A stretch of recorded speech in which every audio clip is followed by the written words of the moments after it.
erythrocytes,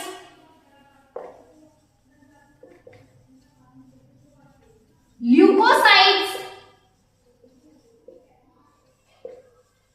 and platelets।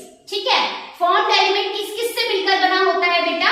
Erythrocytes, leukocytes and platelets से मिलकर क्या बनता है हमारा? Formed elements. अब ये एरिथ्रोसाइट्स क्या है, ल्यूकोसाइट्स क्या है और प्लेटलेट्स क्या है बेटा? देखिए, erythrocytes are also known as RBCs. Erythrocytes का जो दूसरा नाम है वो है आरबीसी। आरबीसी क्या होती है बेटा? हमारी रेड ब्लड सेल्स। हमारी रेड ब्लड सेल को और क्या बोला जाता है? आरबीसी। ठीक है, हमारी रेड ब्लड सेल को क्या बोला जाता है? RBCs. And RBCs are also known as erythrocytes.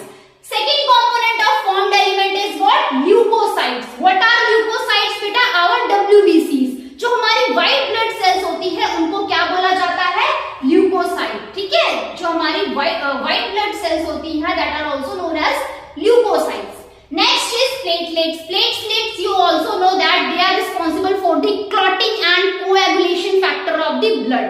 ये हमारे ब्लड का थक्का जमाने में हेल्प करती है। कौन बेटा? प्लेटलेट्स। ठीक है, and they are responsible for the healing of our wound. जो हमारे शरीर में चोट लग जाती है या कट लग जाता है, वहां पे ब्लीडिंग होती है, तो उस ब्लीडिंग को, उस चोट को कौन हील करता है बेटा? उस ब्लीडिंग को कौन स्टॉप करता है? This is due to the presence of our platelets. ठीक है, so these are the component of the formed elements. What are the components of the formed elements? Erythrocyte number 1, leukocyte number 2 and platelets number 3.